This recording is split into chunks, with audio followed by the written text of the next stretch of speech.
sports page with the Orlando Sentinel at FM 96.9 The Game's Mike the Bulldog Bianchi. On JRR. Bulldog sports page, Kaufman and Lind injury attorneys. Wow, Bulldog, your boy Matthew Tkachuk last night dropping the gloves in the Panthers romp to get things even against the Bruins. Yeah, my Panthers came back with a vengeance last night. They routed the Bruins 6-1. That ties the second round series at 1 game apiece. What's the football equivalent of 6-1, Lynch? Is that like 55-10 yeah, in the NFL? Yeah, it's a pretty serious beatdown in hockey. Yeah, and how about my man Alexander Barkov getting it done with 2 goals, 2 assists? Yeah, this is my Panthers sent a message last night. This will now go on to be a gentleman's sweep of the Bruins, and we'll win it in 5 games now. 4 games to so win. the gentleman's sweep is you give them 1 and then you just come in and give them 1 just to make them feel good. Then we broom them right out of the series. Kick some ass. All right, okay, all right. In the other matchup last night, Vancouver over Edmonton, 5-4 was the final, I believe. Yeah, 5-4. That series is now 1-0 in favor of Vancouver. The Canucks getting it done last night. While you guys are on hockey, tonight are Orlando Solar Bears. Puck drops at 7, trying to avoid the sweep there from the Everblades. So there you have it. The Solar Bears report. Always appreciate that from Taco Bob. NBA last night. Jalen Brunson, the Knicks star guard, they're comparing him now to Willis Reed.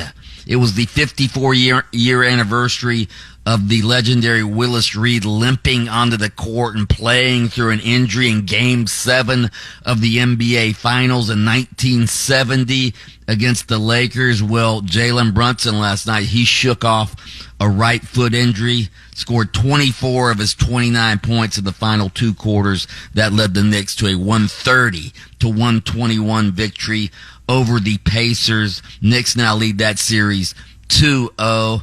I was reading all the stories this morning on this, and yeah, they're comparing this to Willis Reed, Willis Reed, by the way, 1970, he tore a thigh muscle in Game 5.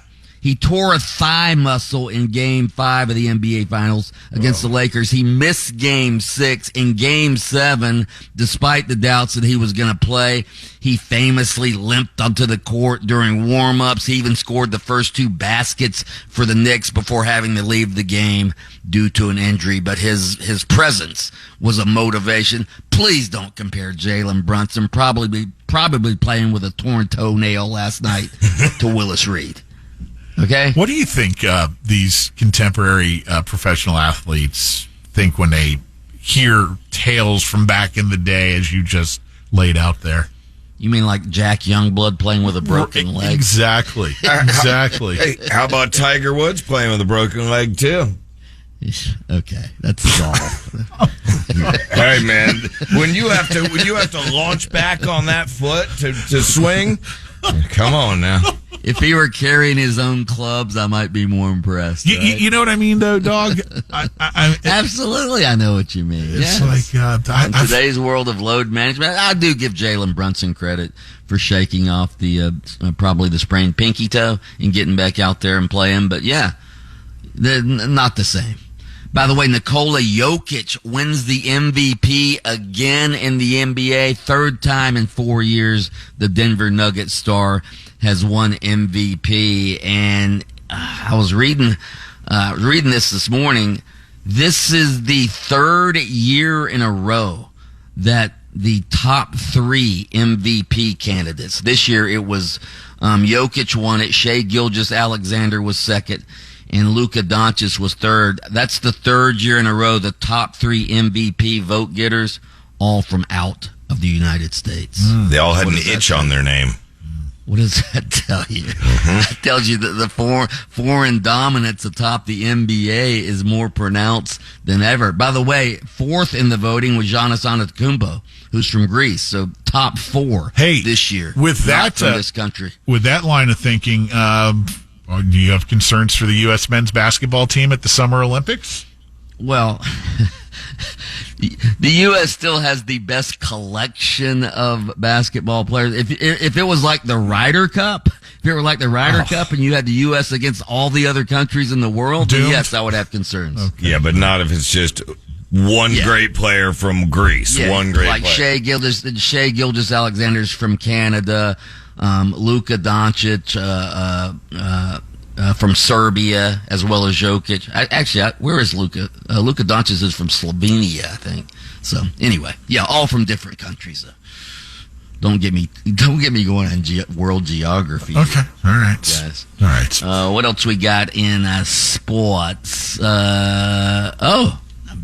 I know you guys are both big Live Golf fans. Major announcement yesterday from Live Golf. They have now announced that Live Golf teams can trade. There's a trade deadline now in Live Golf where they can actually trade players from one team to another. They preface this like this was a major announcement yesterday. Taco, you're a big golf fan. Can you name one Live Golf team? The name of the team. I really can't. I'm sorry. It's already confusing, the whole concept itself and how they play these points and they have teams. Right. Yeah, I'm with you on that. What a load of crap. Hey, there's a trade deadline. Nobody's even watching. Is it a major announcement if nobody cares? Hey, Exactly. with that, why, if you're the PGA, why not just reevaluate things and go, you know what? Let's let these guys just bleed money and bleed money and bleed money. Well, I think that's kind of what they're doing. Yeah, just let it go. Because the PGA Tour just got a new, what's the word I'm looking for? They just got some new investors that aren't the Saudis to invest like $3 billion in the PGA Tour. A financial infusion, correct? Yeah, infusion. That's good, Taco Bob. That's the word I was looking for, an infusion. For Live to exist long term, they're going to need to get some traction with the fan base and TV, and it's just not there. It's not there, man. So Or steal a couple more golfers like Rory and a couple big names. That might do the trick. All right. Mike the Bulldog Bianchi, host of Open Mic on AM 740 and FM 96.9 The Game, and he takes a couple minutes each morning to join us here on JRR for the sports page, brought to you by Kaufman and Lind. That's right. Listen to Under Oath with attorney Jeff Kaufman every Saturday morning, 7:30 on FM 96.9 The Game. You can catch extended versions of Under Oath by searching your favorite streaming platform. Listen, Taco, on